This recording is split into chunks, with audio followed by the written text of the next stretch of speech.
Hello everyone, welcome to the next chapter. In this lecture, we shall see problems related to simple interest. We shall check the concepts and formula.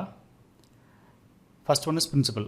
Principal is the initial money that is borrowed, invested or lent out for a certain period of time before any interest is applied. That is the initial sum of money which you are investing or borrowing. Next, simple interest. It is the rate of interest on a sum of money that is principal over a specific period of time at a fixed rate. Here the simple interest is calculated only on the principal amount and does not take into account any interest accrued in the previous period. The formula for simple interest is given as PRT by 100, where P is the principal amount, R is the rate of interest and T is the time period in years. Usually the time period will be given in years, sometimes it will be in months also. This is the main formula for calculating simple interest. Now we shall solve the problems.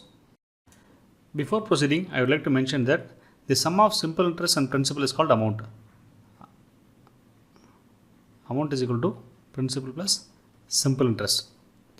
So amount can be written as A, which is equal to principal plus simple interest is PNR divided by 100, where N is equal to the time period. It can be N or T. We can take P in common, 1 plus NR by 100. This is equal to amount. In some problems, they would say the total principal or the total sum of money amounts to so and so value. So in that case, the amount corresponds to the sum of principal plus simple interest.